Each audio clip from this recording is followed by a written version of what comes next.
woman calls 911 and reports a hellish scene. The place is a mess. It's a pigsty, and her boyfriend is dead on the floor. And police point the finger at her. Is she hiding something? What could you have done to him? Then, Dr. G is faced with the haunting death of a pregnant teen.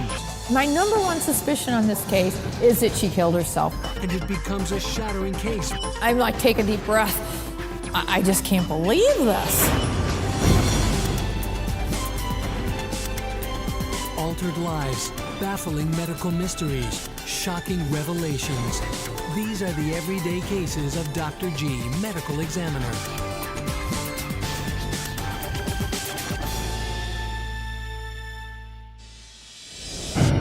Each body that comes through the doors of the District 9 morgue in Central Florida has a compelling story to share. When you're doing an autopsy, you need to see what the body's saying to you.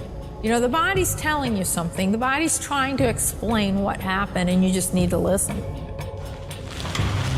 But when Dr. G is faced with a potential murder, the stakes are even higher. I really don't know what's going on yet. This case is suspicious. And the police want an answer of whether this is a homicide or not.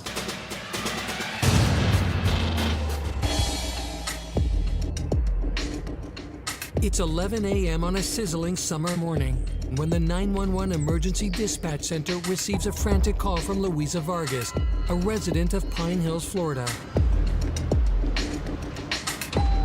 Her boyfriend, Ruben Delgado, is collapsed in the bedroom. So she seems upset, but a little bit confused. Paramedics arrive within minutes to find an alarming scene. His breathing stopped. They try to resuscitate him, but the fellow is dead on the floor. The girlfriend was very shaken up. She's really shocked. But it's not long before a suspicious picture begins to emerge. The scene is very disturbing. First of all, the place is a pigsty. It's in disarray. It's hard to say if somebody went in there and ransacked it or not because it is such a mess. Police waste no time jump-starting their investigation. And they begin questioning Ruben's girlfriend, Louisa, a cashier at a local grocery store. They were together that evening. She's kind of living in his apartment. And she claims that about 1 o'clock, she went to bed by herself. But before she goes to bed, he was having a seizure. But she said, oh, he always has those. He gets over them. She didn't think it was any big deal. She felt tired and just wanted to go to bed. And then the next morning, she walks in and finds him on the floor. Ruben! The police immediately think she's a little fishy. Her story was suspicious. She kind of was like vague and not really consistent. And so the police are really kind of worried that something may have happened. I'm actually shocked that you would leave this fellow while he's having a seizure. That's cold. And if she's so cold to leave him in the middle of a seizure, could you have done something else to him? So at this point, the police don't know what to think either. They're a little suspicious of this woman, so they're anxiously awaiting to see what I found.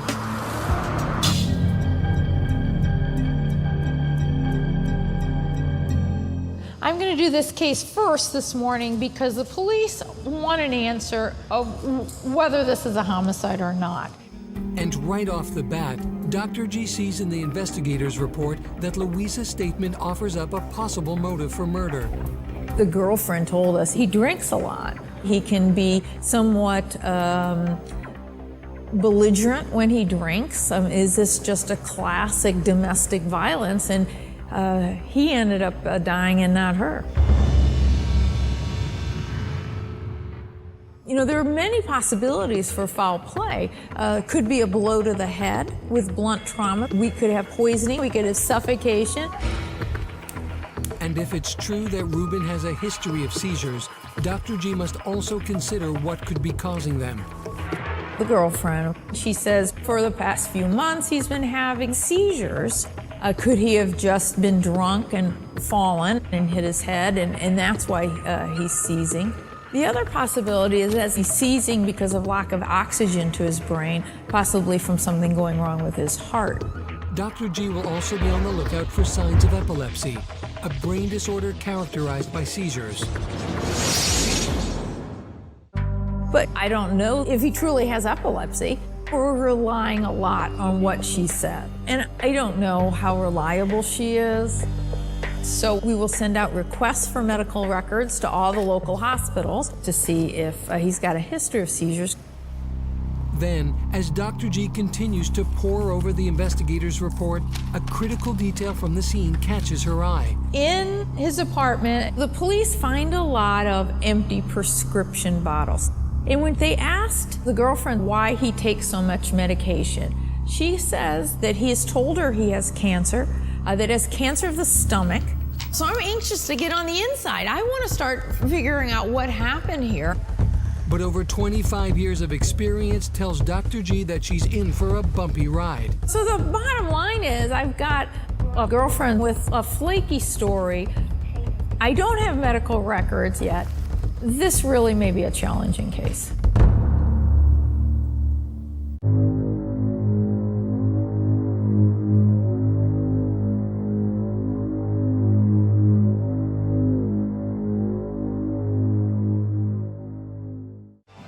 Dr. G is on a mission to find out why Ruben Delgado, a 37-year-old waiter at a local restaurant, died suddenly with no apparent cause. This could be foul play. It is my job to be suspicious. It is my job to not trust anyone until we have all the facts. And Dr. G suspects that Ruben's girlfriend, Luisa Vargas, may be somehow involved in his death. I find it odd that she just went to bed in the middle of a seizure. Is that a true story, or is she hiding something? Or it could be cancer. She told us he has stomach cancer. You just don't know. I mean, this can go anywhere at this point. Today, Dr. G will also be mentoring a Florida State medical student, Natalie Chomek, who is doing her forensic pathology rotation at the morgue. I'm planning to go into pathology, and I had no exposure to autopsies, which is something I'll have to do in residency. All righty, let's see.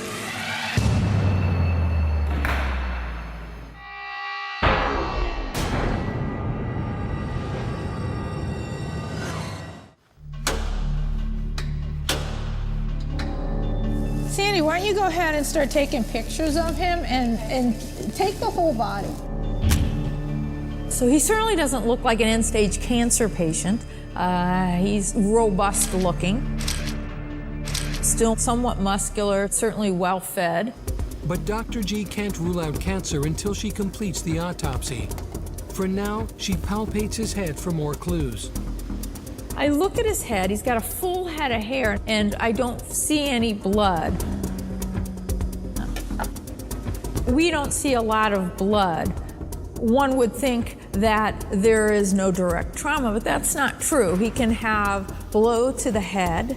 He could even been shot with a small caliber weapon. With his full head of hair, I'm not going to be able to say for sure until I look under the scalp. But as Dr. G continues to palpate Ruben's head, she makes a key discovery.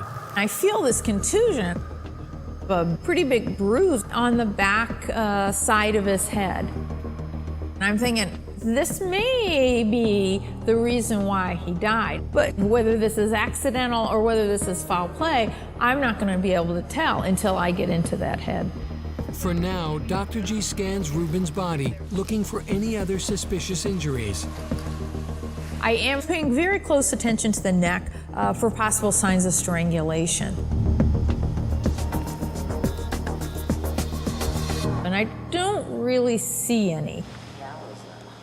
The next thing I look at is in the inside of his mouth to see if there's any marks from the seizure, to see if he's bit sides of the mouth. He doesn't have that. I'm I'm still not sure what's going on, but clearly with that contusion, foul play is still a huge possibility in this case. Sandy, let's go ahead and do his head.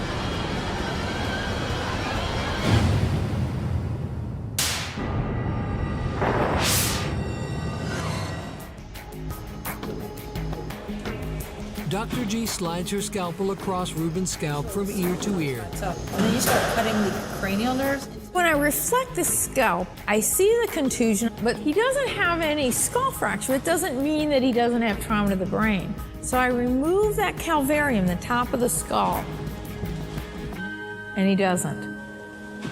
His brain looked completely normal. I don't see anything. It looks good to me. That's disappointing. And there was no damage to either his brain or his skull from a blow to the head or from a gunshot wound. All right.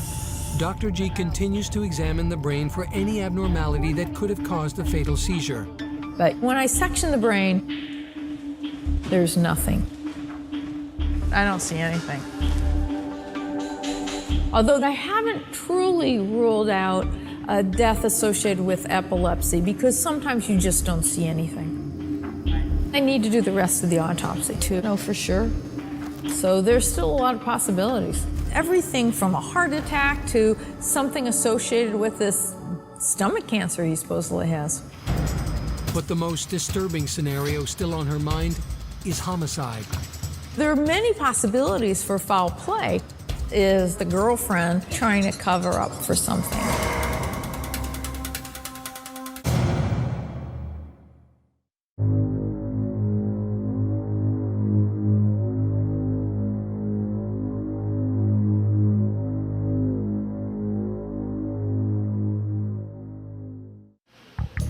Dr. G's autopsy has yet to uncover a cause of death in the mysterious case of 37-year-old waiter Ruben Delgado. You know, the police, they're just waiting for me to say it's not foul play.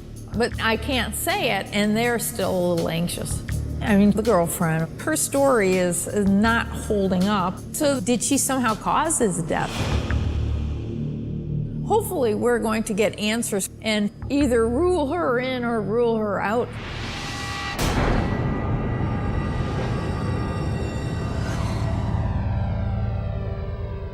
Dr. G makes the standard Y incision across Ruben's chest.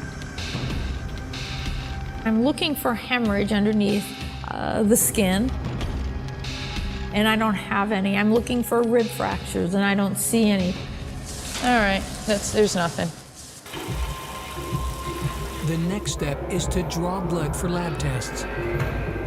I think this tox is going to be very interesting. Possibility of poisoning is still out there, and we've got a lot of prescription medication vials around.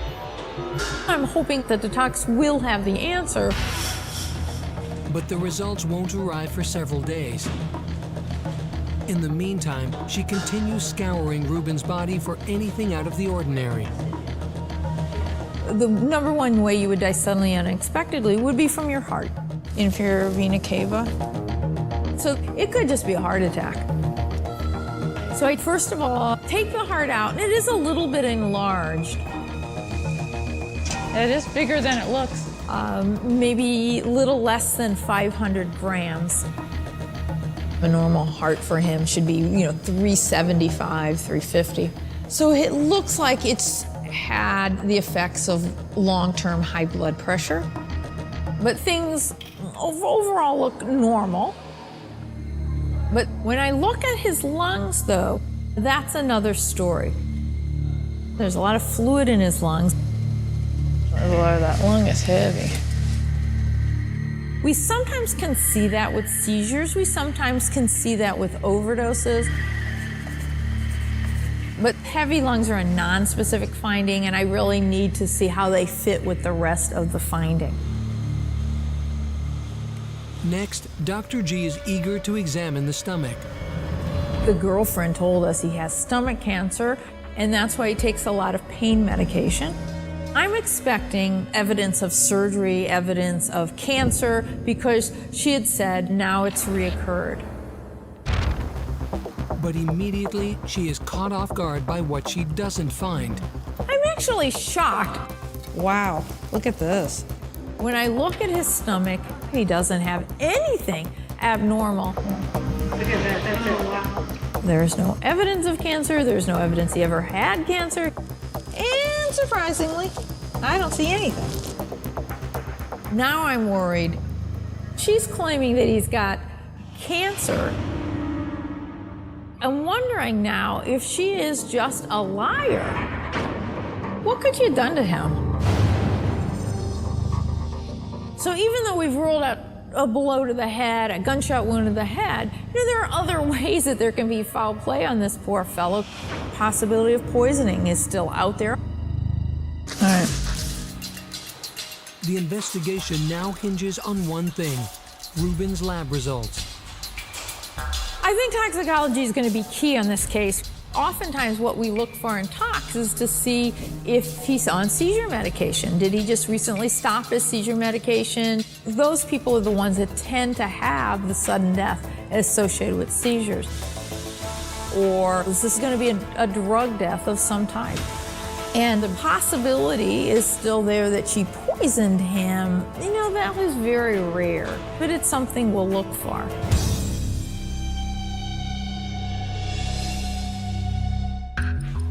One week later, Ruben's lab work is finally delivered to the District 9 morgue along with his long-awaited medical file.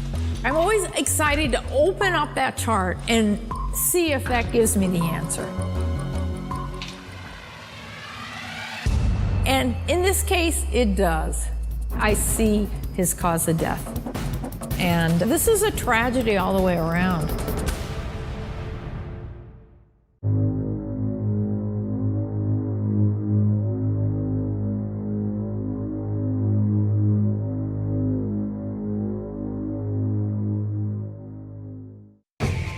Dr. G has just discovered in the toxicology report what killed Ruben Delgado.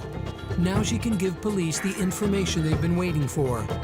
I am relieved because now I know why he died. And I think it's pretty clear what happened. It's a terrible situation.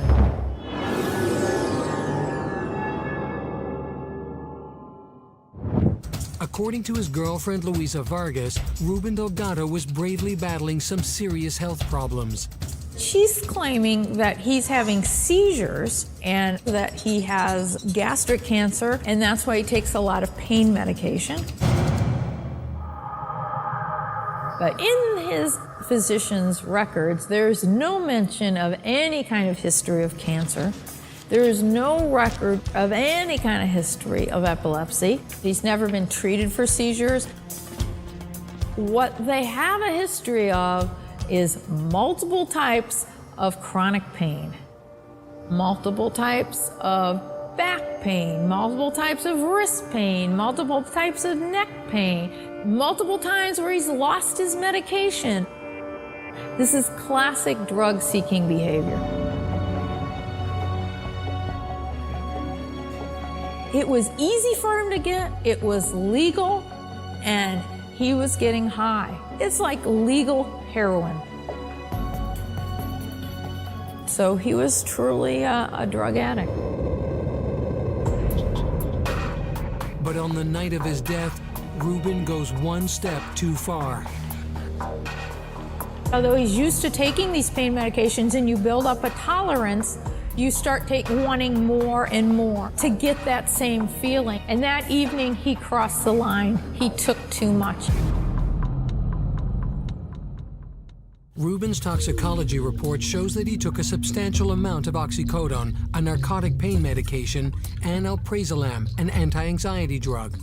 Once these two powerful drugs enter his system, they set off a cascade of disastrous events. He's taken so much pain medication that he has suppressed his central nervous system to the point where it can't give the signal out for his heart to beat or his lungs to breathe. And the fluid starts building up in the lungs. This explains the heaviness Dr. G found during the internal exam. She speculates that the drugs may have also caused Ruben's apparent seizure. I don't know whether it was just the effects of passing out from the medication or if he was truly having some type of seizure from a lack of oxygen to the brain. But one thing is certain. When Louisa goes to bed that night, she has no idea that Ruben is slowly dying. Although it was odd behavior that she just went to bed in the middle of a seizure. I think she's seen this before, and I think she thought he would be okay. But unfortunately, this time, he just took a little too much.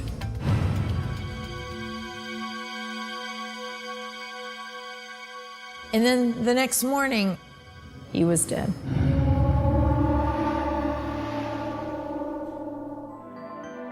Louisa Vargas is grateful to Dr. G for uncovering the truth.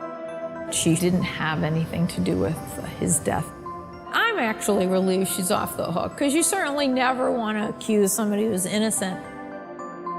I think she was lied to. I think he lied about having cancer to cover up the use of his pain medication. So she may be gullible, but she's not a murderer. For Dr. G, Ruben Delgado's death is a symptom of a growing problem in the United States. I always hate to see a relatively young person in my morgue because of bad lifestyle choices.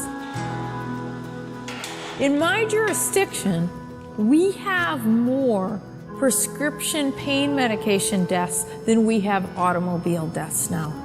And it's getting worse. It is an epidemic. These are powerful, addicting drugs. They can ruin your life and they can kill you. Medical student Natalie Chomek is glad to have witnessed the autopsy and seen firsthand how Dr. G put the pieces together. I basically have a one-on-one lesson with her, another pathologist, and you just can't beat that kind of teaching. One of the reasons she, I think, is liking it is putting the pieces of the puzzle together, and that it is just a really interesting field, and that we all like coming to work. We still have enthusiasm for our job, and gosh, who doesn't want that in day-to-day work?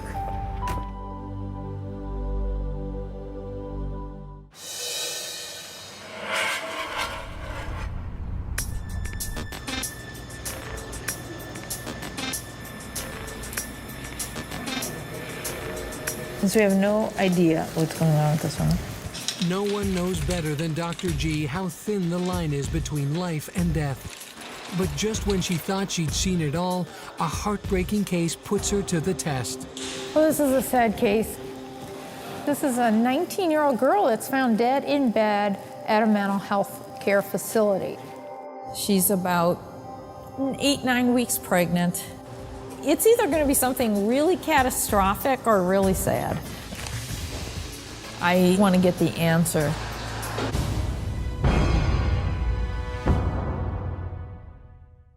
It's May in Bexar County, Texas, and most college students are cramming for final exams. But for 19-year-old Claudia Alvarez, the party never ends. She was a college student, kind of into the alcohol, some drug abuse, really got into partying, nothing too bad. The mother had died, the father has been out of the picture. The only person that's really had anything to do with her was a grandmother, but the grandmother felt like she had no control over her. Her family had enough with her partying. After repeated warnings and arguments, Claudia's grandmother can no longer handle her wild behavior and throws her out of the house. But out on her own, Claudia quickly runs into trouble. One day, she discovers something that will change her life forever. She ends up finding out she's pregnant. She has no idea who it is that got her pregnant, which is a bad situation. To make matters worse, 2 months into her pregnancy, Claudia wakes up one day feeling terribly sick. She goes to the ER complaining of pain all over, abdominal pain, back pain, leg pain, and they're worried about her. This is a 19-year-old pregnant girl. They work her up, her vitals are fine. So they're wondering, is something wrong with the pregnancy? The doctors do an ultrasound test that shows the fetus developing normally. They can't figure out what's wrong with her. They send her on her way.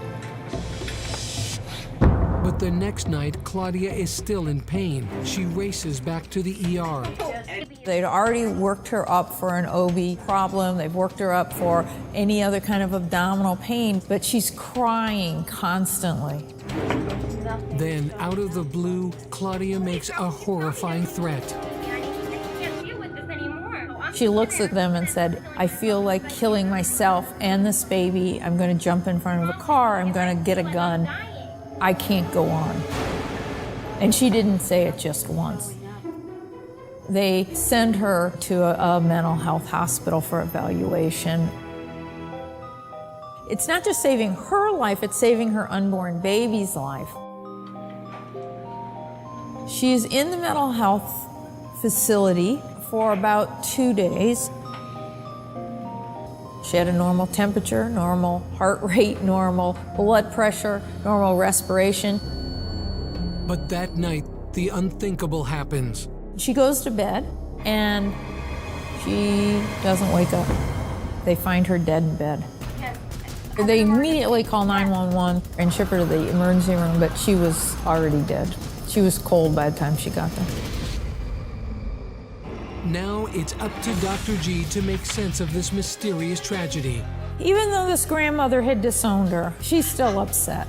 She was truly grieving.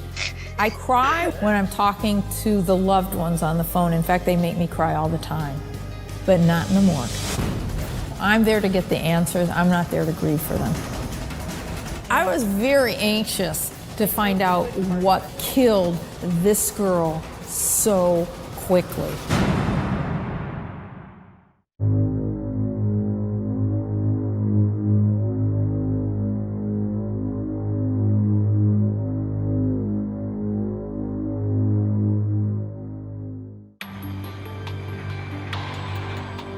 The body of Claudia Alvarez arrives at the morgue just 3 hours after she was found dead in a mental health facility.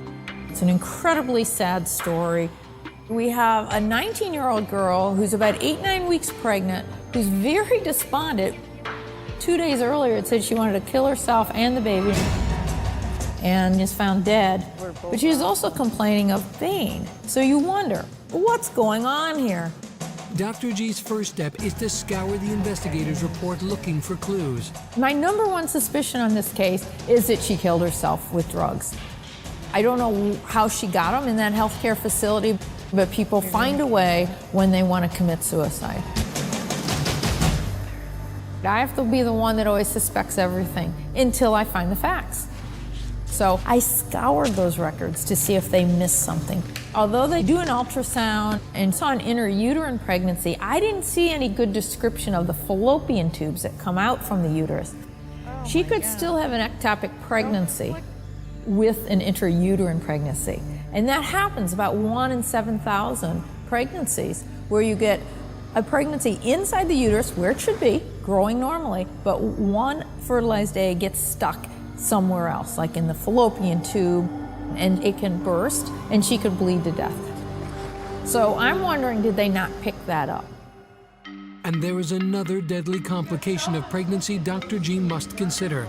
A real possibility with her is that she died from a pulmonary embolus. That's a blood clot that develops in her leg and then breaks off into the blood, and then going into the lungs, gets stuck. No blood can get in, no blood gets back to the heart, and you go down fast. She's at risk because she's pregnant. Estrogen goes up, and your blood wants to clot a little more readily. So that is certainly a cause for sudden death. Dr. G then catches another red flag in Claudia's family history. Lupus, a chronic disease where the immune system destroys healthy tissue. Lupus can be fatal if left untreated. Her mom, who's dead, had lupus. With a first-degree relative with lupus, you have a much higher chance of having lupus. It can affect your heart, it can affect your lungs, it can really affect your kidneys. That's what a lot of people die from. The lupus can often give you some weird pains. There's a lot of possibilities. So it'll be interesting to see what we see on the external exam.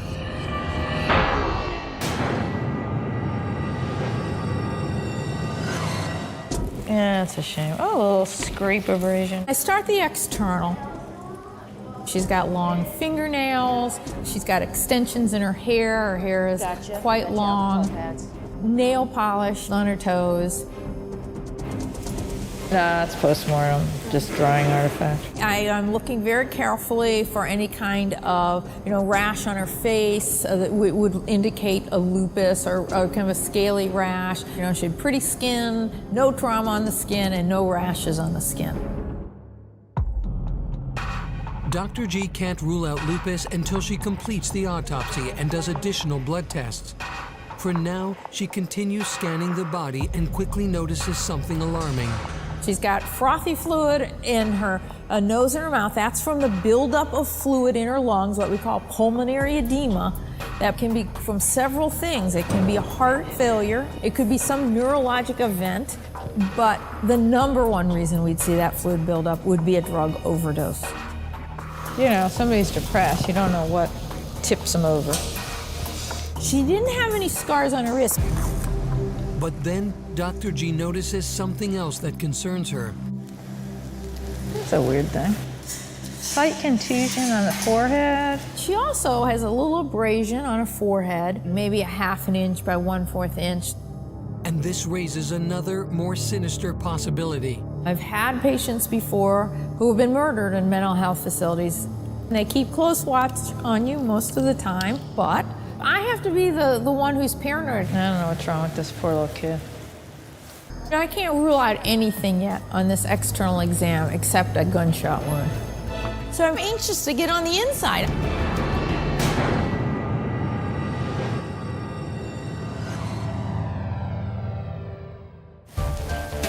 Let me open her up and see. I do my normal Y incision. I continue that Y incision into the abdomen because I'm thinking there's something catastrophic going on. Did she actually have an ectopic pregnancy? In fact, what was going on in her belly was nothing. The fallopian tubes looked normal. She doesn't have a ruptured ectopic. There was no free blood, there was no pus, there was no abnormalities in any of the organs that I could see. Next, Dr. G draws blood for toxicology. I've got to get toxicology, as in all cases, but particularly this case, because if I was a betting woman, I'd say she died from a drug overdose, but you never know. She moves on to examine the fetus. We still have her uterus, too. The uterus is, maybe the size of an orange. I open it. She's got a well-formed fetus, about 1 inch in size, in an amniotic sac, and that looked to be going well. Let's see. Next, Dr. G moves on to examine the chest organs. So we'll take off her chest plate by cutting her ribs in the front. We take her heart out, we weigh it, it's of normal size, we dissect it. It all appears normal. There was no thickening to the heart muscle. There was no congenital abnormality to the valves or to the coronary arteries. All right, so let's feel this lung. Dr. G will be on the lookout for a pulmonary embolus or blood clot. But both the right and left pulmonary arteries are completely clear.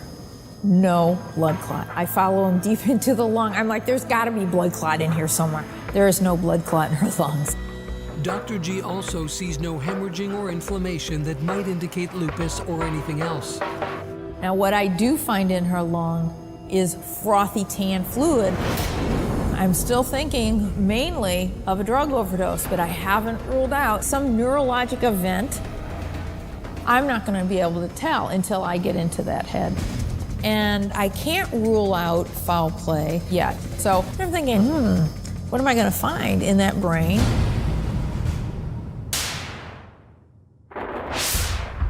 First, I palpate her scalp. I look for other signs of trauma because she has that little abrasion on her forehead. And I look very carefully. I'm feeling her head for lacerations or tears in the skin. And so we have no idea what's going on with this one. I don't really feel anything, so I'm not going to be able to tell till I reflect that scalp. All right, so we can go ahead. And when she does, she finds something that might turn the whole case upside down. Oh my. Did something happen to her? She didn't deserve this.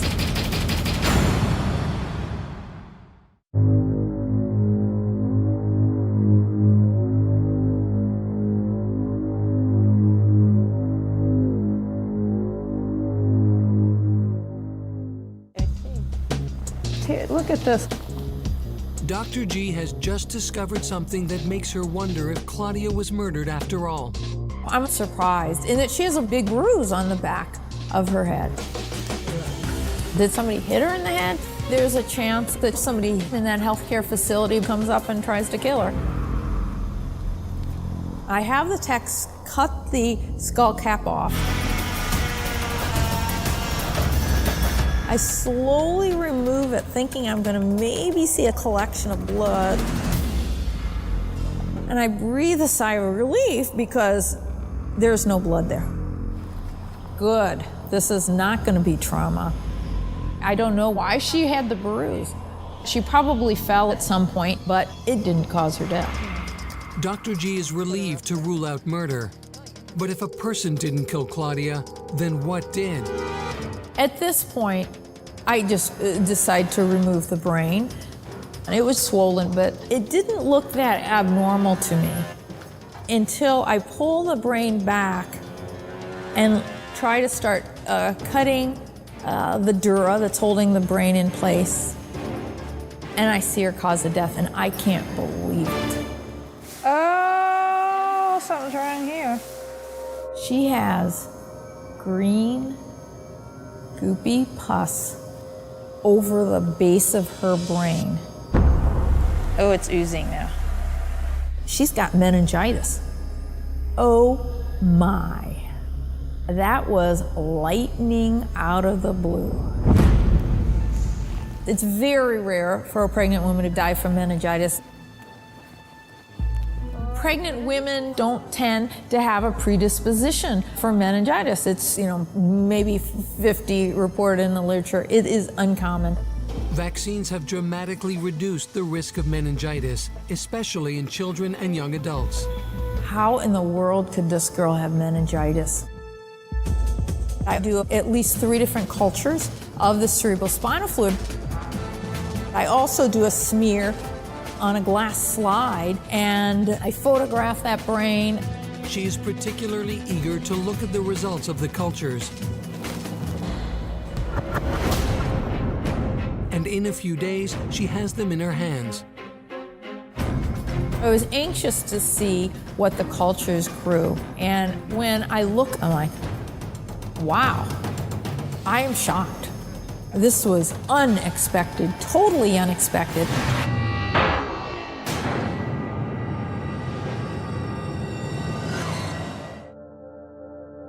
Two days before her death, Claudia is sent to a mental health hospital. While she is suicidal and emotionally distraught, doctors find nothing physically wrong with her. Her vitals were completely normal. She had no fever, no headache, no stiff neck.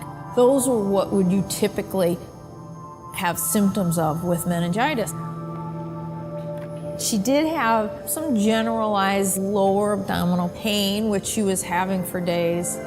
But I don't think any of her symptoms in those first 2 ER visits were any way related to this meningitis. You don't get pain in your lower abdomen from meningitis. They put her in the mental hospital because she's suicidal, and she's actually feeling a little better there from what you can see in the records. But Claudia cannot escape her tragic fate. Based on her rapid decline, it appears she developed meningitis while she was in the mental hospital. Dr. G knows from the cultures Claudia's meningitis is from a bacteria called Group C strep. It is commonly found on the throat and on the mucous membrane, but it rarely causes serious disease. She could have contracted it anywhere. A fairly good percentage of people will have it, and it doesn't usually cause infection.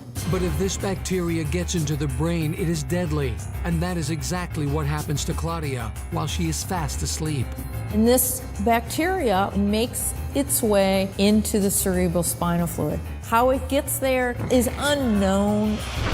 Once that bacteria gets into the brain, we don't have a way to fight it off. It just takes hold and causes a bacterial infection of the meninges, the covering over the brain, and causes the brain to swell. And when the brain swells, the fluid starts building up also in the lungs. Then you can get that froth coming out of her oral cavity. Finally, the brain can no longer send signals to the rest of the organs. They shut down one by one. She dies in her sleep before she could even complain of a headache.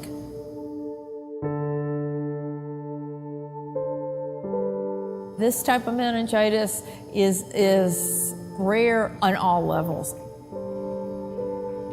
I can't explain it. It's sad. Dr. G has the heavy task of telling Claudia's grandmother she lost not one, but two members of her family. She had no idea that her granddaughter was pregnant. She had disowned her just from the drugs, alcohol, partying, and she was very distraught to hear that she was also pregnant. She was so sorry that she'd had that falling out with her. This is a tragedy all the way around. She was on a spiral that bad things were going to happen, but she didn't deserve this. It's just unbelievable. You think you can figure things out, and that's the beauty of forensics. It always surprises you.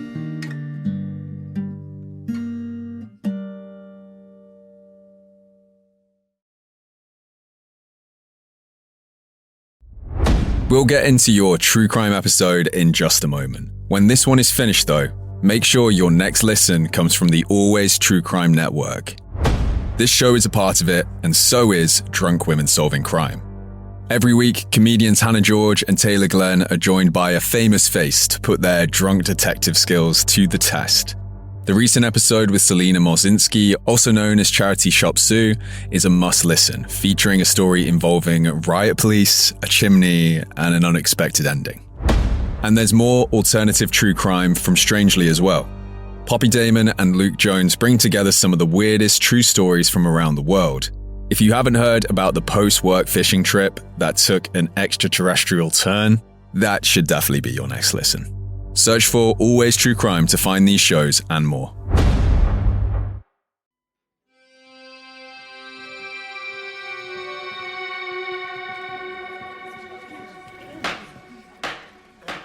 March 1990, the Old Bailey.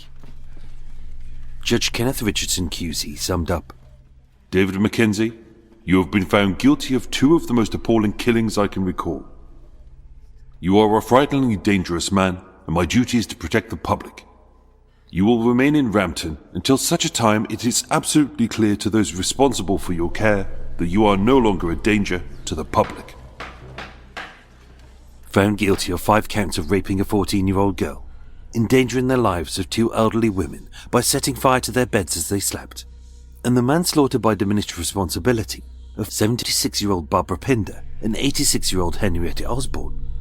This burglar, sadistic rapist, and self-confessed paedophile with a violent hatred of women was placed on a hospital order for an indeterminate term.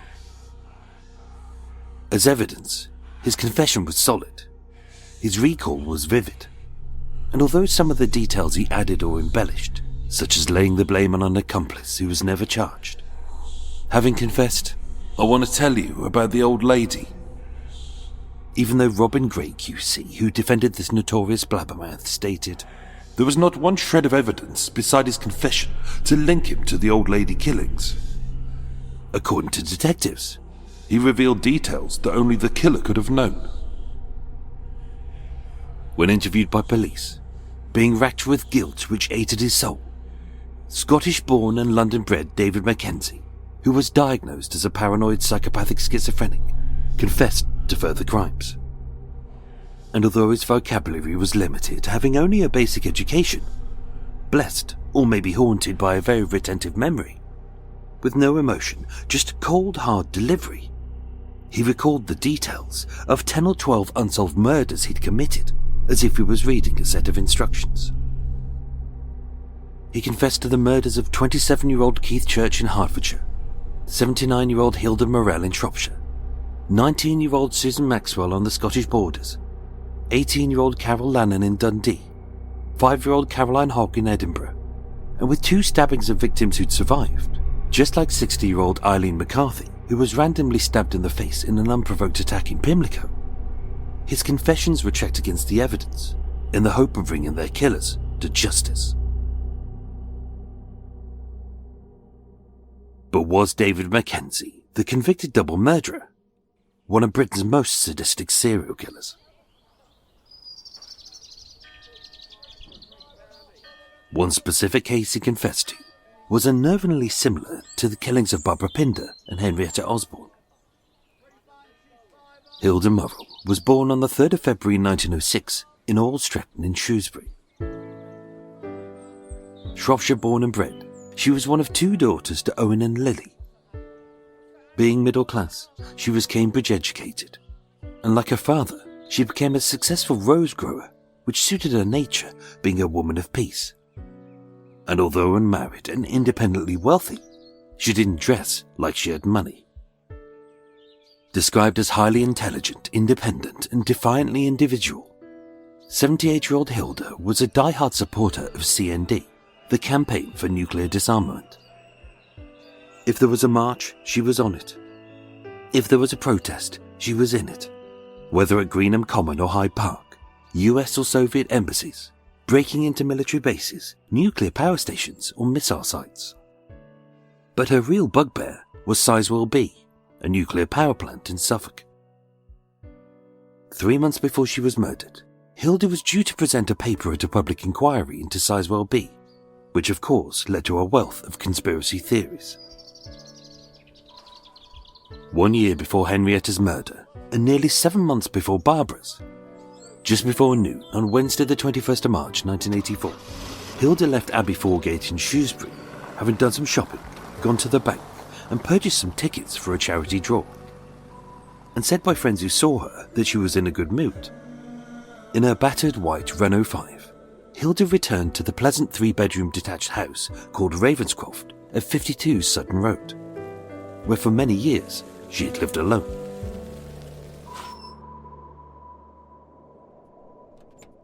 As she always did, she put away some shopping and dressed practically in a brown woolen coat, 2 jumpers, a woolen skirt, moccasin-type boots, a wide-brimmed hat, and her spectacles. She went upstairs to the bedroom to take off her outdoor clothes. And it was then when he struck. As before, police were uncertain whether, as with Henrietta, she disturbed a burglar who'd gained entry via an already open door, or as with Barbara, he'd followed her in when she'd unlocked it. The rooms were ransacked, her purse was open, and the cash was taken, but not her checkbook. And although it was claimed that her report into Sizewell B was stolen, the police would later state this was untrue. It was also said that the wires to her landing phone were cut. Some say professionally, but some say not. But again, theft didn't seem to be the attacker's primary motive. During this 45-minute attack, in her bedroom, she was beaten and violently assaulted, rendered semi-conscious as she fought for her life against a cruel psychopathic sadist who had easily overpowered her. With a cotton ironing board cover, he tied her hands to the upstairs banister, locked the doors and drew the curtains. With her screams impossible to hear, having partially stripped her and exposed her abdomen and her chest.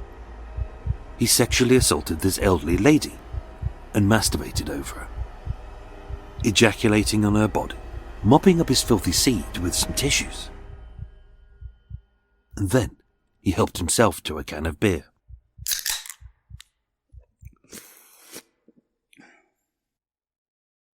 But his attack was far from finished. With a knife taken from her kitchen, he untied her, and either while she was still unconscious or semi-conscious, he dragged her to her car.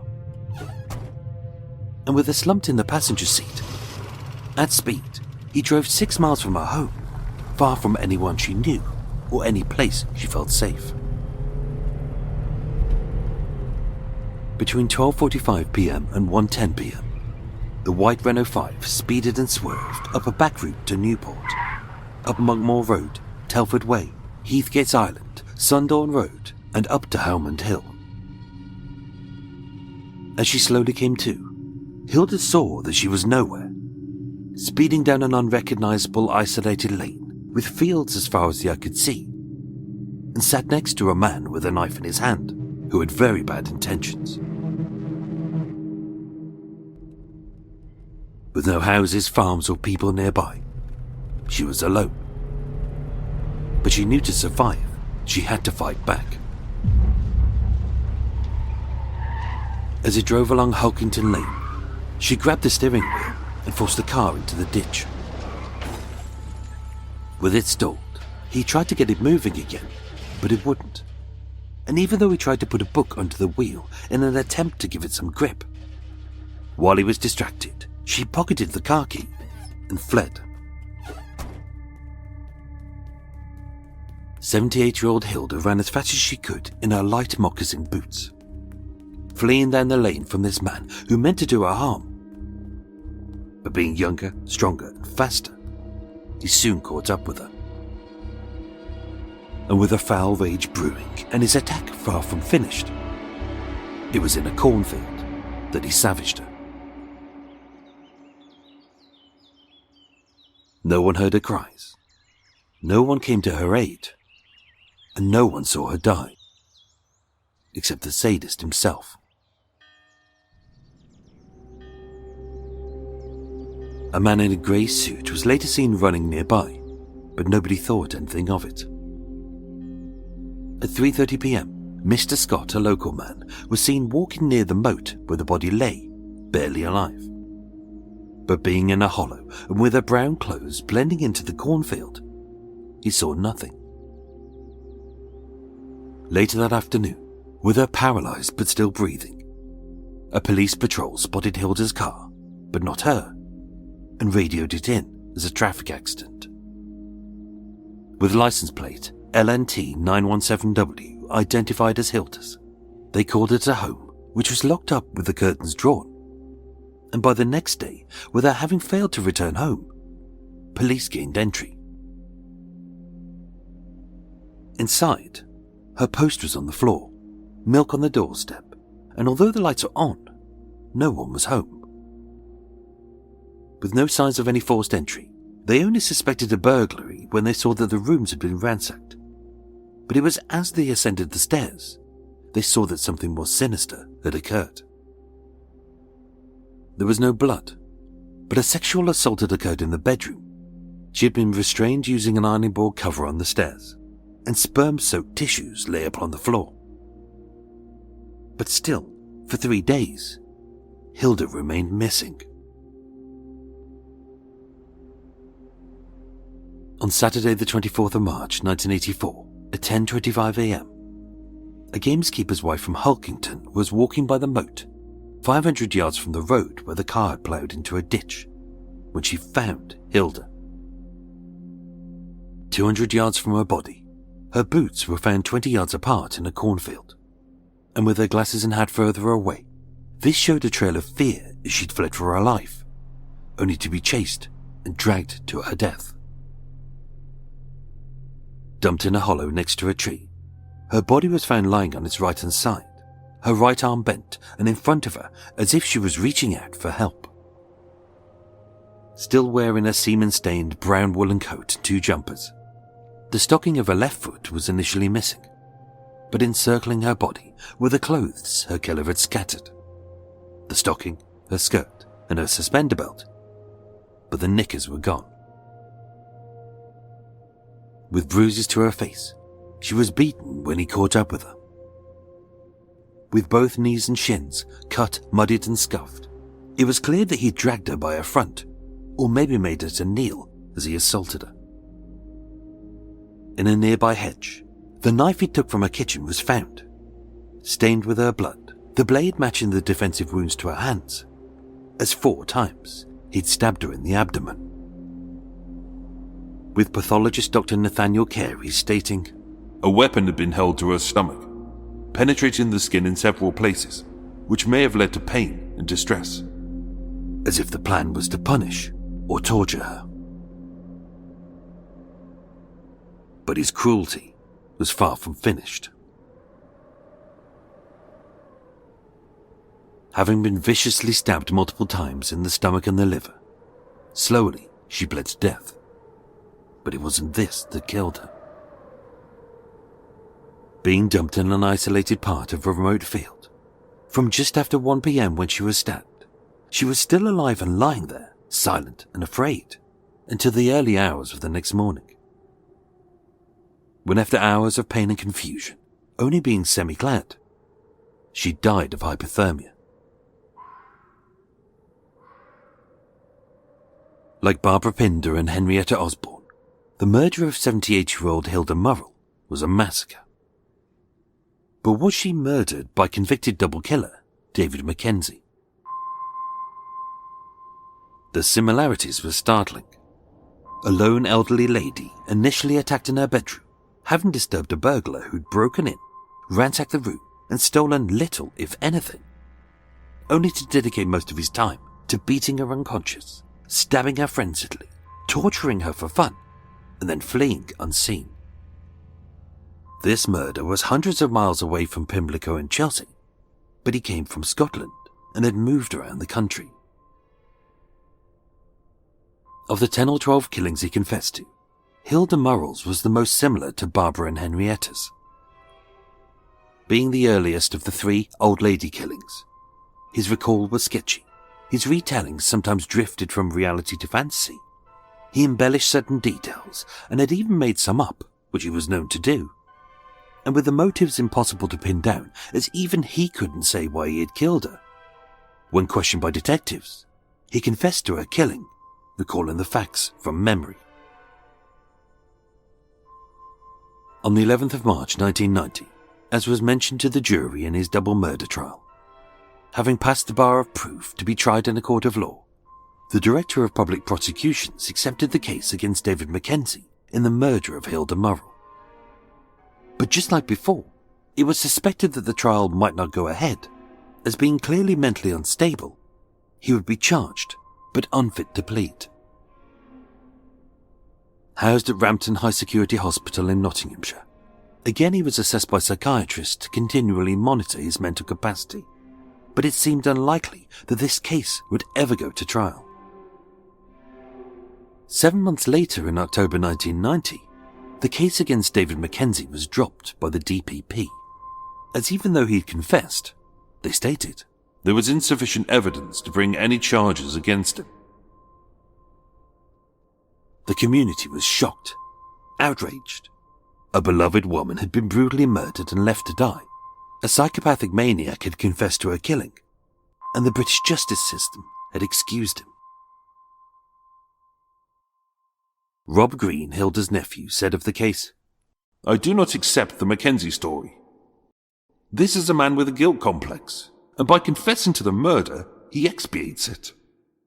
I really do not believe that he is the answer. As although Rob, a former naval intelligence officer, believed she was killed because of Sizewell B, there was some truth to his words, as Mackenzie was never Hilda's killer. In 1992, following the collapse of the trial, Labour MP Tam Dalyell raised the matter in the House of Commons and petitioned for the case to be reopened. with no suspects, now that Mackenzie had been dismissed as his fingerprints didn't match those of the scene. And according to Jeffrey Robertson QC, Mackenzie could not be linked to the killing of Miss Morrow, as his blood was a different group, and having examined the semen-stained tissues, her killer was infertile, but Mackenzie was fertile. West Mercia police re-examined over 3,000 statements, 500 police reports, 6,000 lines of inquiry, and more than 3,000 exhibits. And although this re-investigation led to no new suspects, with the used tissues being stored, in 2003 when technology had caught up, being sent for testing at the Birmingham DNA Testing Centre, Detective Superintendent Mick Brunger, the senior investigating officer in this cold case review, said, "It was DNA that eventually led to the breakthrough that they didn't have in 1984. In June 2003, West Mercia police arrested 37-year-old builder's labourer Andrew George of Meadow Farm Drive in Halscott in Shrewsbury, just 3 miles south of Hilda's home. Back in 1984, he was living in a children's home and was just 16 years old when he attacked, sexually assaulted and murdered Hilda. When first questioned, he lied about knowing her. But in custody at Blakenhurst Prison, when asked by his girlfriend at the time, Anne Good, how his fingerprints were found in Hilda's home, he told her a door had been open for a couple of days at her home and that he'd gone in Just to have a look around. He consistently denied murdering her. He admitted to only telling a half-truth to the police. He confessed to using some of the conspiracy theories about Sizewell B being the reason for her murder. In his words, To save my neck when I was in prison. And even though, like Mackenzie, he too tried to pin the blame on an innocent man, he could never explain how his semen got on the tissues, or Hilda's clothes. Tried at Stafford Crown Court, Andrew George admitted to burglary and being in Hilda's home, but he denied kidnap and murder. In May 2005, found guilty of all charges, Justice Wakeley sentenced him to life for a minimum of 15 years. He summed up, The last hours of Mrs. Morrow were truly awful. And although, given the sadism and cruelty he had inflicted, the sentence was unduly lenient, as the judge had to pass it on the basis that it was done while he was a juvenile, stating, If you had committed that crime recently, as an adult, I would have considered a whole life order. No release at all. Detective Chief Inspector Chris Knight said, Andrew George left Hilda Morrow to die a slow and painful death. He has lived with this knowledge for more than 2 decades, and with a fear that one day justice would catch up with him. Today is that day. But with Andrew George convicted, and categorically confirmed using fingerprints and DNA evidence to be the killer of Hilda Morrow, where does that leave us with the confessions of David Mackenzie? Alongside the killings of Barbara Pinder and Henrietta Osborne, he confessed to 10 or 12 murders. One which seemed at odds with the others from the beginning was the unsolved murder of 27-year-old Keith Church in July 1982, who was stabbed to death while riding his bike down Hoddesdon High Street in Hertfordshire by an aggressive man in a red Cortina or a Vauxhall Viva for unknown reasons. Dying on his way to hospital, Keith Church described his attacker as 5'10" and stocky, a description not unique, but also not dissimilar to Mackenzie. But with Mackenzie having no links to Hoddesdon or Hertfordshire, he was thoroughly investigated as a suspect, but there was no evidence against him. And although widely reported in the press, both locally and nationally, the case remains unsolved to this day. But why would Mackenzie randomly attack a man when his chosen victims were always old women or young ladies? Born in Inverness and raised in Dundee, one of the most high-profile unsolved murders that Mackenzie was a suspect for was Carol Lannon, an 18-year-old part-time sex worker and mother of one from Dundee.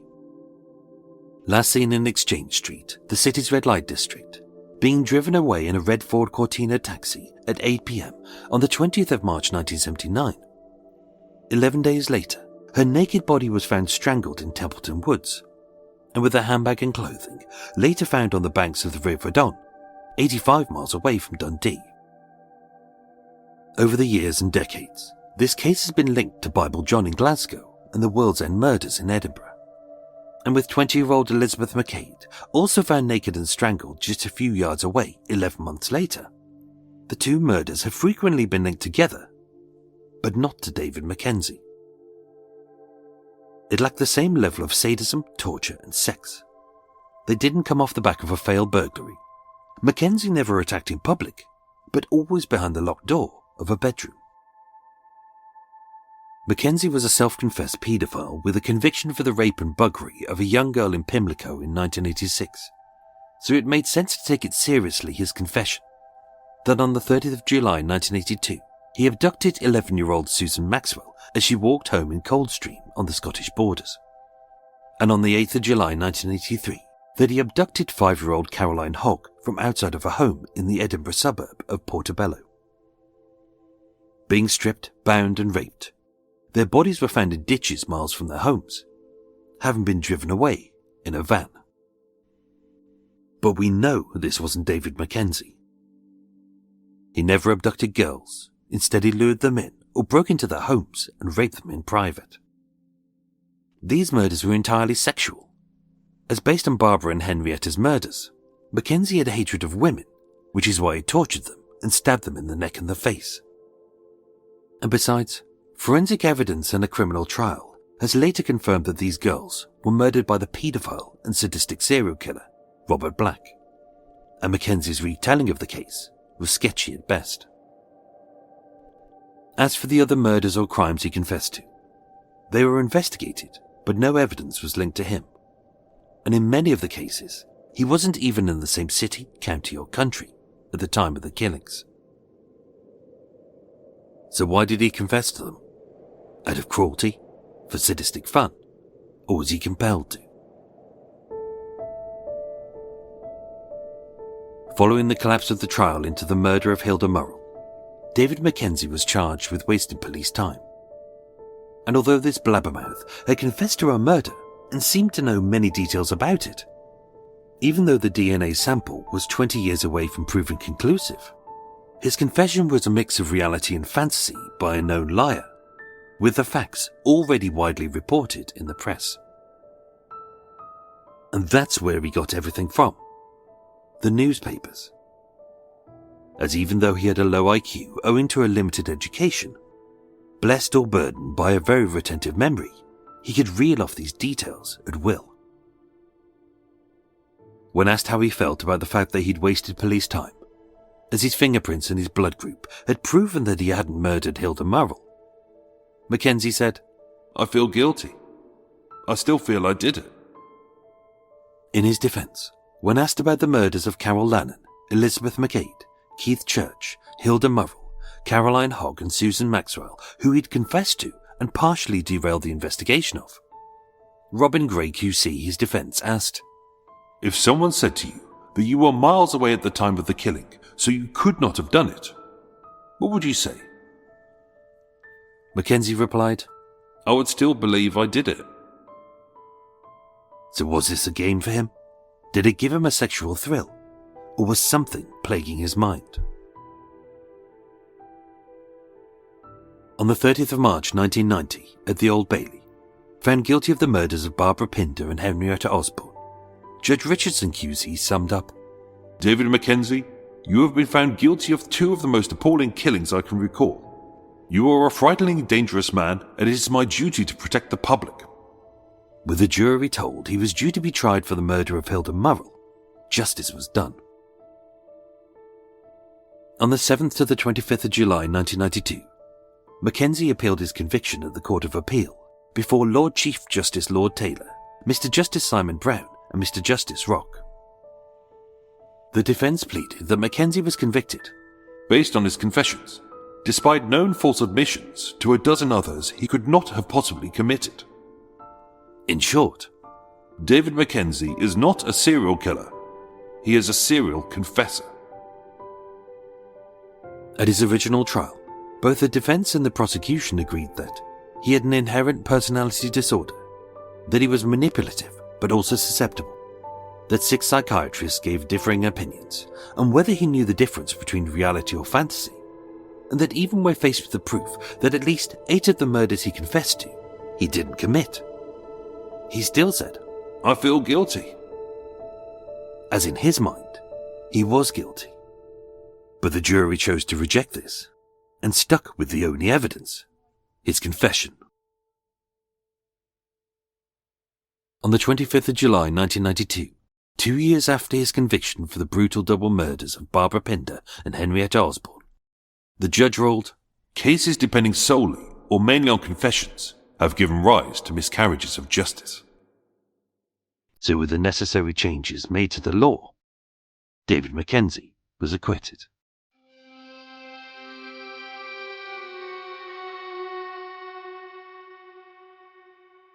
As far as we know, Mackenzie remains at Rampton on hospital order, being convicted of rape and endangering life. Assessed by one psychiatrist for his original trial, when Mackenzie was given the details of an entirely fictional murder case, he confessed to it. When told it wasn't real, he stated, I still feel I did it.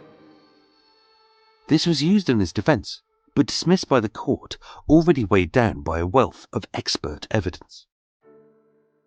All of the cases he confessed to, Mackenzie had read about in the newspapers.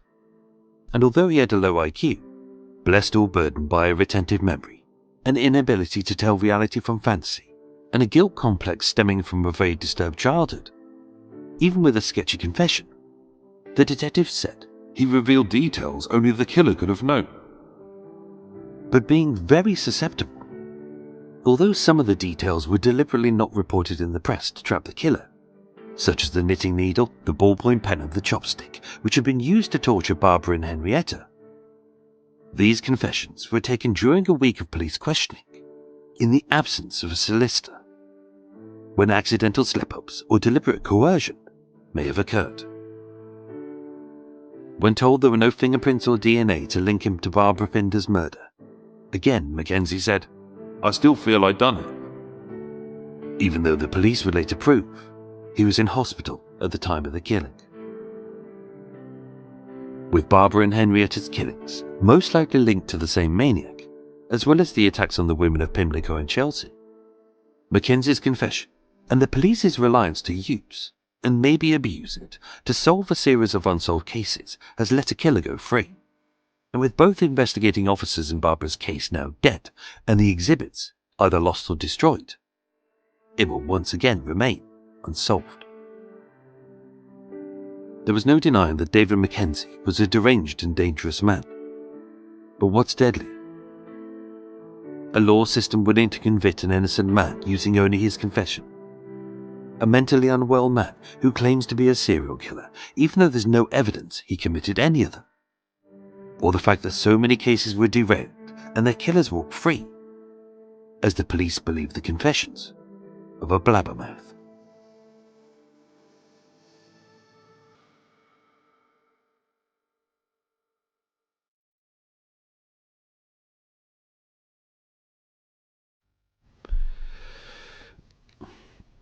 And that, ladies and gentlemen, is that. There's that case. It didn't take too long, I think. Or did it? I hope that recorded well. I hope that was... Let me just check my settings. Oh, it won't let me do it. I'll do it afterwards. Let's hope that the settings were fine on that. I did check them before I started recording. If not, I have to redo the whole thing. I hope you're all well. Welcome to Extra Mile, the unscripted, unedited bit. Just taking your little hat off. There we go. Just taking out my earplugs. It's just... I had to put my earplugs in because... I got a neighbour, new neighbour. The younger couple have moved on. I've still got my neighbour behind me. He's good, and it's very nice. Lots of nice people around that I'm saying hello to. But my immediate neighbour, she spends like 4 hours on the phone. Like, she stands outside the back of her boat, and and there's no pause for breath. There's no pause for other people's questions or just talking to... I wonder if she's talking to herself, but for 4 hours straight, it was like...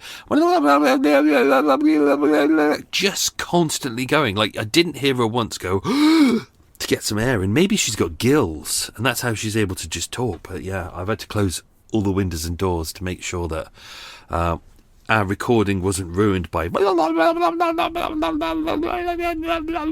was waffle. She was waffling away. Anyway, it's Thursday. Where are we now? Thursday the 12th of March. I should have been on the move tomorrow. Obviously, the lock's not finished. I've just been down to look at it. They've done the first one. The second one they've refloated, which is good. When they refloat a lock, that means they're checking to see if it's watertight or as near to watertight as possible, which is good. And they've started work on the third one. And even though it's not going to be 100%, they're bringing out some volunteers to help us get our boats through. So that could be good. So that means hopefully on the 20th I start moving my boat, which means I can start travelling around the country, which I was hoping to do in January. It's gone relatively quick. I've got a lot of work done, so there we go. And because I'm not too far from a nice butcher's, I've had haggis twice, which is great. He's got McQueen's haggis, and I don't really like storing it. Also, I'm a greedy pig, so I've had neeps and tatties with a big haggis all to myself for like 2 nights, and it's been great. Tonight, liver and onions. The other night, what did I have? I did lamb, which was, I haven't had lamb in ages, and I did it with turnips and Swedes. That was very nice. Yeah, it's because I got bored of my I used to have my kebabs every single day, and then one day a couple of months ago, I got so bored of it, I can't eat it anymore after 2.5 years. So now I have to have different food every day. Anyway, that's the waffle bit out of the way. Let's dive in. We've got quiz questions, and then we're going to dive into some extra bit about this case. And because this is part 2 of 2, it's not really a problem now if I tell you things, as it was in the first one. So let's have a look. Let's dive in. Question number 1, folks. What job did Hilda Murrell do? So what was her job? It's really windy outside today, and that's not the answer to the question. It's really windy outside today, and it's one of those moments where you've got to keep your eyes out, because the trees that are along the canal, their root system isn't actually that embedded well, because they're on the corner of a bank, and because we've had weeks of rain, and then we've had a big patch of sunlight, and then we've got wind coming in. This is the danger moment where a lot of trees start falling, and they fall into the canal, and if they land on your boat, you're a bit screwed. So danger time. Question number 2. Which nuclear power station did Hilda oppose? Question number 3. What car did Hilda drive? Question number 4. What did Hilda... sorry, I had to reread that question. Question number 4. What did Hilda steal from the car before she fled? Question number 5. What was the only item of Hilda's clothing which was missing? Question number 6. Who was the Scottish Labour MP who wanted Hilda's case reopened? If you listen to the Richard Herring podcast, that is a name that you'll recognise. Question number 7. In what Midland city was the DNA testing done which secured the conviction in the murder of Hilda Murrell? And question number 8. What age was Andrew George when he attacked Hilda? So let's dive in. Oh, this has just been a fascinating case. This is when I realised I was going to cover this case, I was really excited by it, because there's nothing better than someone who comes out of nowhere and then confesses to a murder, and then confesses to being a serial killer, and everyone gets really excited about it. And not only does this go through the case and you go, okay, well, he can't have committed those murders, and then you finally get back to the original murders he was actually convicted of, and then the judge and the jury say, look, there's no evidence for this, so we have to acquit him. So so we've gone from him being a nobody who is definitely guilty of the rape of a 14-year-old girl and setting fire to old ladies' beds, and then admitting to all these other horrific crimes to make him kind of big and famous, whether that's what it is. And then at the end, we come back to who he originally was, which is just a petty burglar, a horrible paedophile, someone who sets fire to old ladies' beds, but he's not a sadistic serial killer. Even though there's details in here which you would look at this and you would go, well, it must be him. But that's the thing. That's what I kept alluding to last time and saying before, that too easy. We sit there and we go, we want to find the killer. We want to have a resolution. You know, we like patterns. Therefore, we spend a lot of time in our lives, especially when you're listening to true crime, going, oh, it must be this person. Oh, they said the man was 5'10". Well, I mentioned that before. It's like if you go back to the Thames towpath murders, the case I covered ages ago, when the girls are out with their friends prior, we know that they're going to be attacked with a mallet or an axe. Therefore, I reference one of the boys using an axe earlier on, so that embeds that into your memory. So I'm using that as a kind of a way to throw you off. And also, every time I mention his name, you hear the sound of the fox in the background going, ah, like that.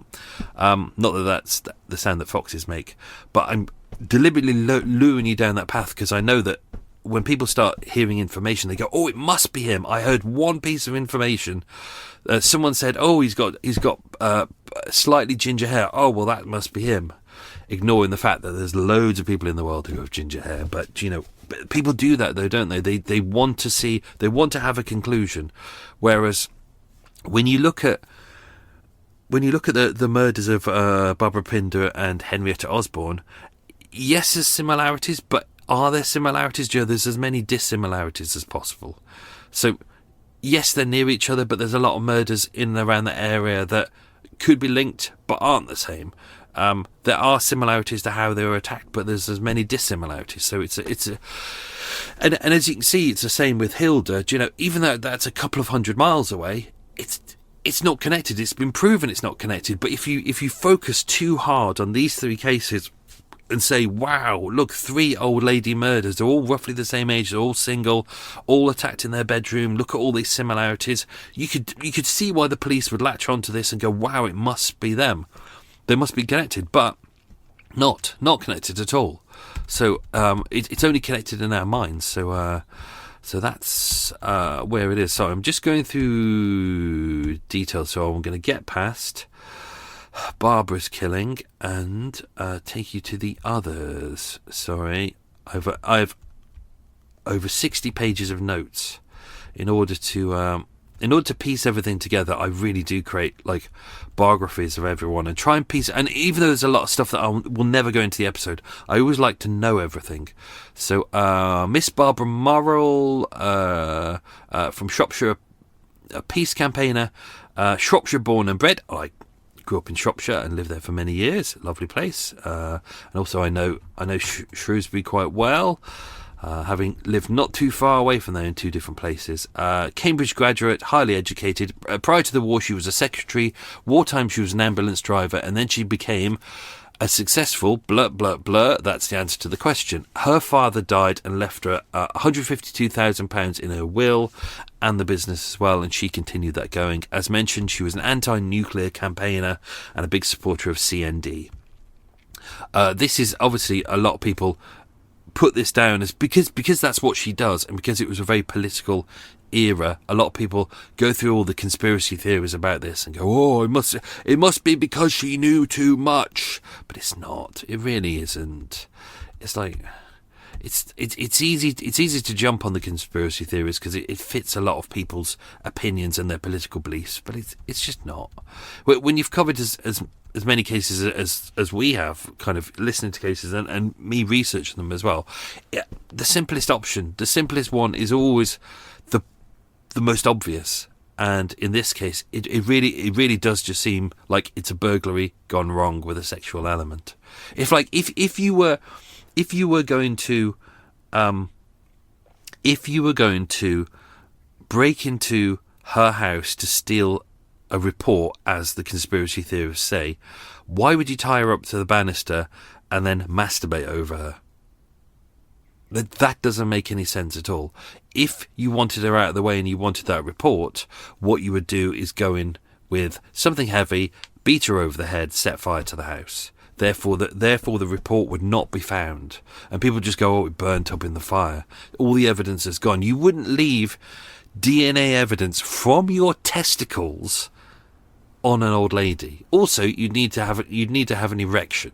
So you'd need to be enough of a sadist to find an old lady tied to a banister, sexy, or sexually arousing enough for you to get an erection, therefore for you to masturbate onto an old lady. Or you need to go and have to find someone who is willing to wank in front of you, get their sperm, keep it warm, find an old lady, make it look like you've sexually assaulted her, and then daub some other man's jism onto an old lady. This is why I hate conspiracy theories. People just come up with dog shit, and then they will take the evidence that suits their theory, and they'll go, oh yeah, this is what happened. Anything that doesn't, they'll just discredit it. But the problem is, if you take it from an entirely unbiased perspective and you look at everything, suddenly there's faults everywhere. Suddenly there's big holes in all of these cases. This is someone who is a burglar with a sexual sadism. That's all this is. There is no conspiracy to do with this. And I know there's books about this case out there, and people going, oh, I believe this. Of course they would say they believe this. They have a personal grudge against this. They have a personal beef. They have, dare I say it, a book to sell, a documentary to get on telly. They want to make themselves famous. There's all multiple reasons why this could be something that it's not. But there's no conspiracy theory here. It's just, it's a burglar with a weird sexual kink about old ladies. Case closed. And we know who it is based on his DNA and his fingerprints, unless of course he came into the house, put his fingerprints everywhere, wanked on an old lady, and then someone else came in and murdered her. Again, just bollocks. Simplicity. So as you can see, we're not too sure where Andrew George where he was going with her in the car. It's weird that he would eventually murder her, but he wouldn't murder her in her own home, even though there's reports that say blood was found in the house and in the car. That's incorrect. There was no blood found in the house or in the car. There was blood found in the cornfield where she was chased and where she was murdered, but there wasn't blood found in the home. So it's weird that he would put her into her car while she's either unconscious or semi-conscious, and then drive her. We don't know where he was taking her. He was heading towards Newport. I used to hang out there with my mate Nini. Nini had his guitar shop there, and we had many good nights above the shop in Nini's house. And I also had fun in the back of the car park when it iced over, spinning it around in my little four-wheeler. That was good fun.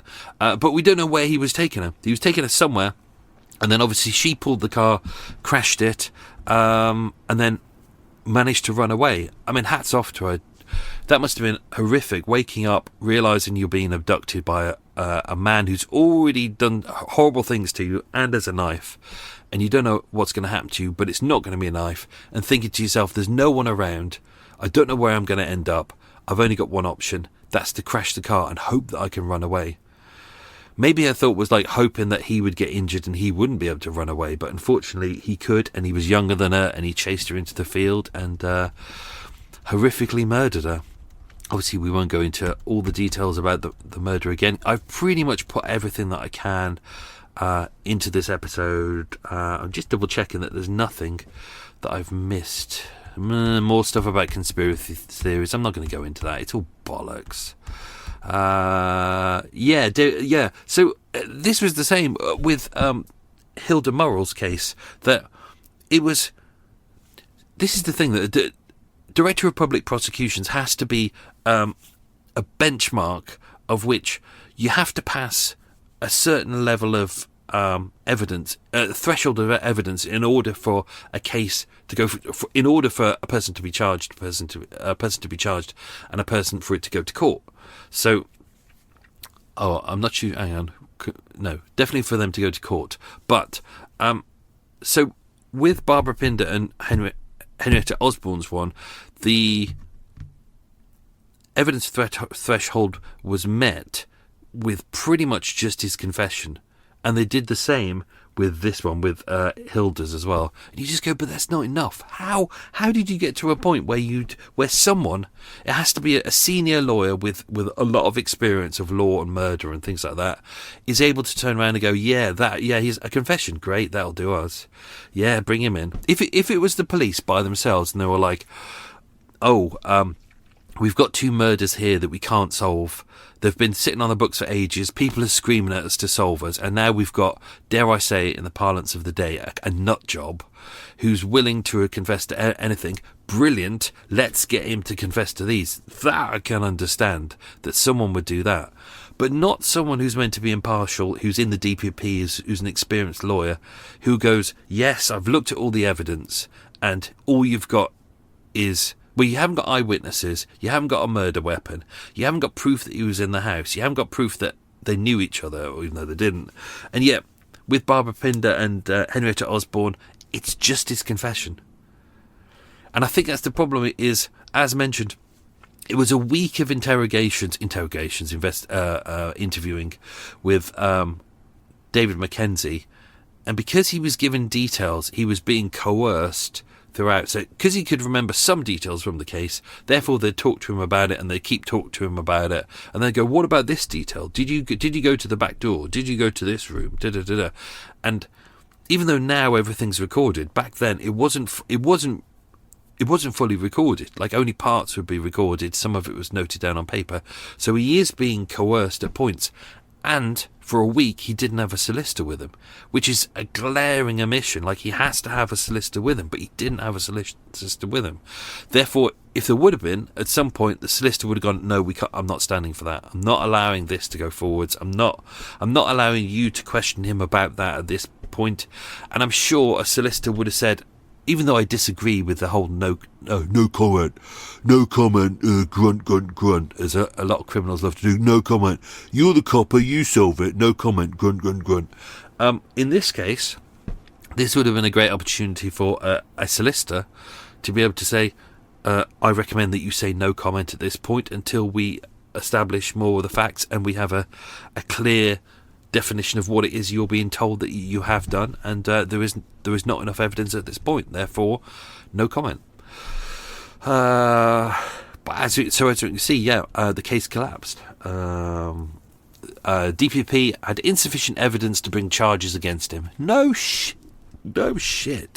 And that was around the point that they started. They had the blood grouping, so they knew it wasn't him at that point, and also his fingerprints weren't found at the scene. Andrew George's fingerprints weren't found initially at the scene. They said, hang on, they did. 1,860 people were put into the category of potential offenders, and Andrew George was identified as a possible person who could be involved. That was initially, but they didn't actually find the evidence to kind of convict him. It wasn't until, was it 2003, that they had the DNA evidence to be able to go, it's definitely him. All they had was fingerprints in the house, but given the fact that Hilda's door was said to be open for a couple of days, and he admitted that he'd come into the house, and he'd had a bit of a look around with the potential to burgle it, they couldn't really charge him for murder, and they couldn't charge him with breaking and entering, because he said he hadn't broken in, and he said he hadn't stolen anything. So, you can't convict someone of... I guess they could charge him with breaking into private property. But if you're going to hopefully charge him with murder, you're not going to charge him with a crappy little offence like that. You're gonna leave that at the side, and then you're going to put all the charges forward, because you know that some of them are going to be dropped off at the end. So you put him forward for 10 charges, and you know that at least 5 of them are going to drop, and you make sure the ones that are dropped are the shitty ones, such as being on private property or whatever. Oh, what else we got? Let's just have a look down. So, the other murders. So, Carol Lannan. So, I think quite a few people have covered... This is why I haven't covered these cases in full, to kind of dive into these details. What I really wanted to do was dive in, and in part 1, we really go through part 1, and we go, okay, these are the 2 murders, and these are almost certainly linked. So we can go, okay, it's definitely the same person, and which is why I keep using these references, like his what was it I said? It's something like his his anger wasn't finished or something like that. I keep using the same sentence throughout, and I keep repeating everything throughout to make you think. Even with Hilda's one, I used a lot of the same sentences, so when you hear it, you're matching it up. And I haven't edited it yet, but I think my plan is to probably edit them in very similar ways with very similar soundscapes, so when you hear it, it sounds like they're identical, but they're not. But with what was I about to say? I can't remember. I was going somewhere with it. Barbara and Henrietta. Can't remember. I was going somewhere. Oh yeah, no. Piecing them all together so they're clearly linked, and then you learn more about David Mackenzie, and then you go, oh well, it's definitely him because he attacks old ladies. There's Henrietta who was set fire to in her bed, so you've got a connection there.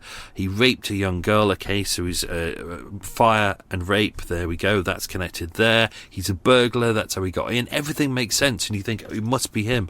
It's definitely him, but it isn't. As far as I can tell, it isn't. There's none of his fingerprints were found at the scene. On those scenes, none of his DNA.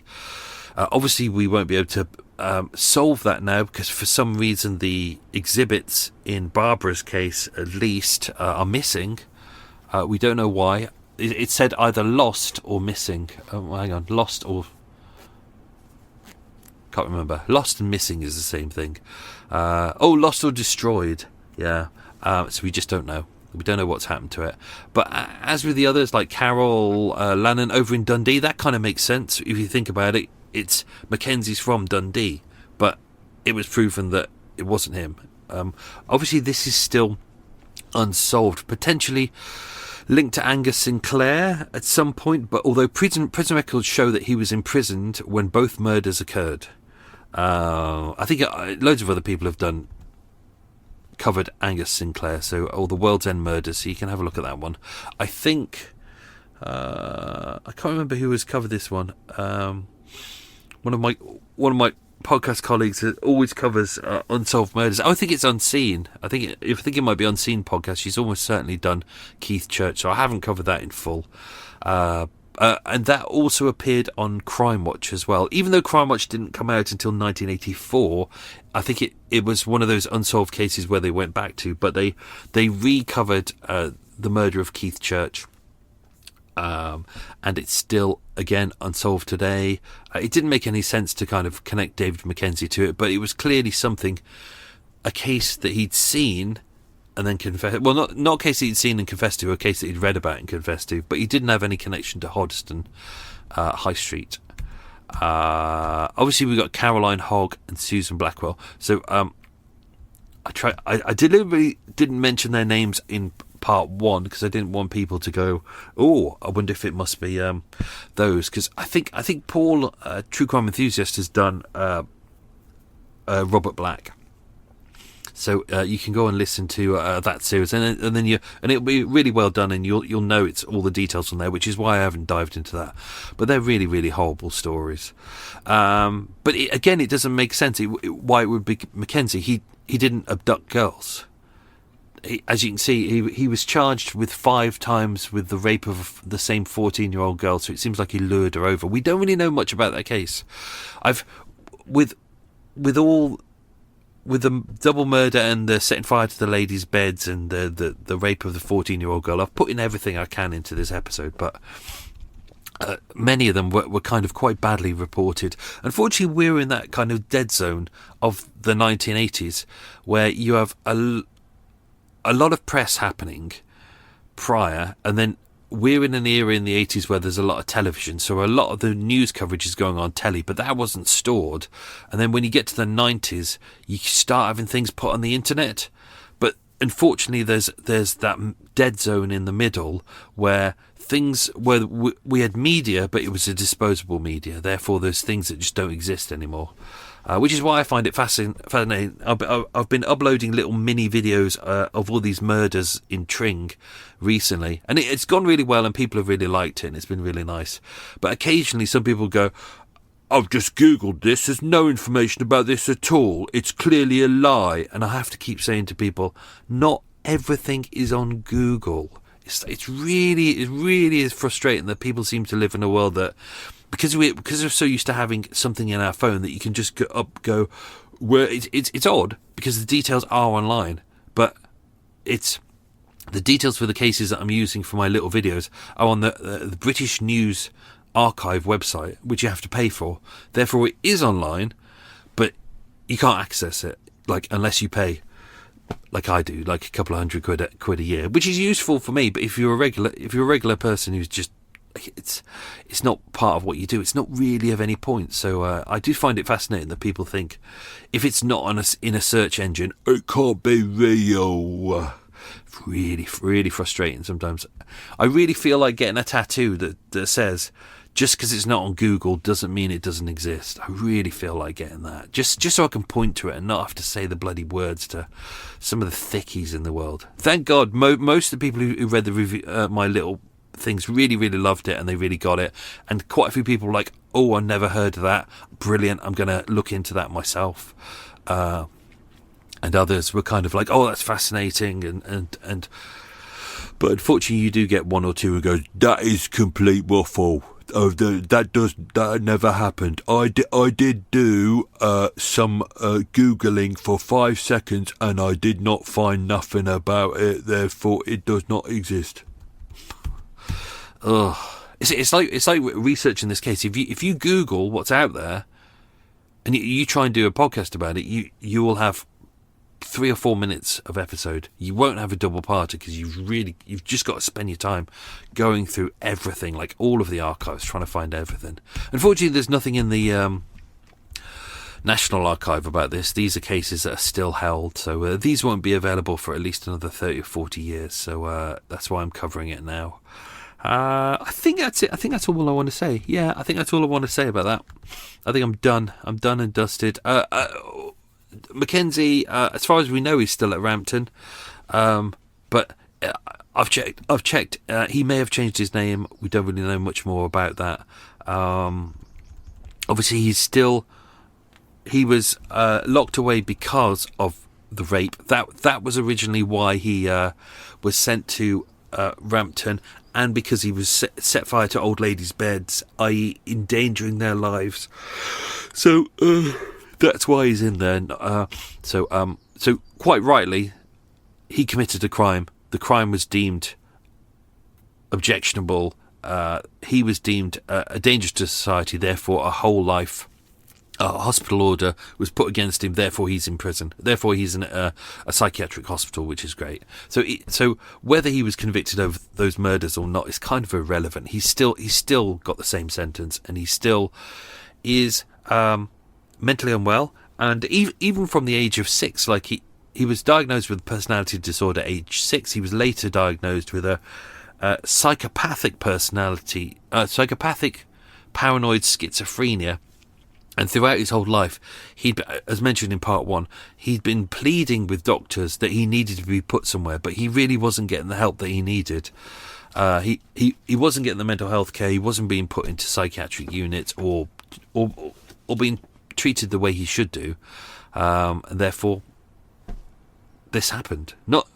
So whether he did commit any murders, we just don't know. He doesn't seem like he did. But as we can see, even with the psychiatrists were kind of assessing him and saying, and they put that fake murder to him, which had never been in the press. It was entirely fictional, and he confessed to it and said, yeah, I definitely did it. And even when they told him it didn't exist, he was like, I still believe that I did it.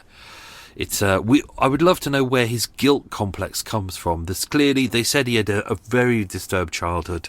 So there's clearly a lot of abuse there. Clearly a lot of him being blamed for things. This seems to be the thing. So I don't know, maybe his father died and his mother blamed him, or vice versa, or or maybe we just don't know. We don't know, but there's something horrific in his past, and it's I guess we'll never really know what it is. So I think that's it. Folks. Let's scroll up. Oh, hang on. I've got to scroll up bloody loads of pages. Hang on. Right. Hang on. Oh, here we go. Questions. Right, we'll do the questions, and then I'm going to have me some falafel. Whoa. Does life get any better than that? Having some falafel. I've got falafel. I just haven't got any hummus. So let's dive into that. Question number 1. What did Hilda Morrill do as a job? Just like her father, she was a rose grower. Question number 2. Which nuclear power station did Hilda oppose? It was Sizewell B. If she was alive today, she would be opposing Sizewell C, which is under construction. Question number 3. What car did Hilda drive? It was a Renault 5. Question number 4. What did Hilda steal from the car before fleeing? It was the car key. Question number 5. What was the only item of Hilda's clothing which was missing? It was her knickers. Whether the killer took them as a souvenir or lost them, we don't know. Question number 6. Who was the Scottish Labour MP who wanted Hilda's case reopened? It was Tam Dalyell. Tam Dalyell! As they say. I can't remember which is the Richard Herring podcast where he does that. The name keeps dropping out of my head, but he takes the piss out of Tam Dalyell. Question number 7. In what Midlands city was the DNA testing done which secured the conviction in the murder of Hilda Murrell? That was a big sentence. It was Birmingham, my birthplace. And question number 8. What age was Andrew George when he attacked Hilda? He was just 16 years old. Blimey.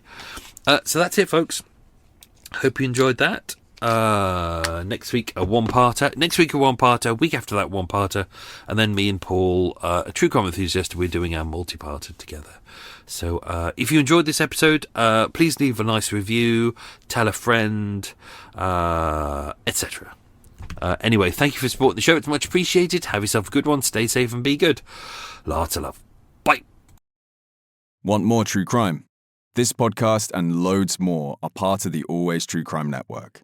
It's packed with box sets to binge and twisted tales you won't find anywhere else. Find your next podcast obsession at alwaystruecrime.com.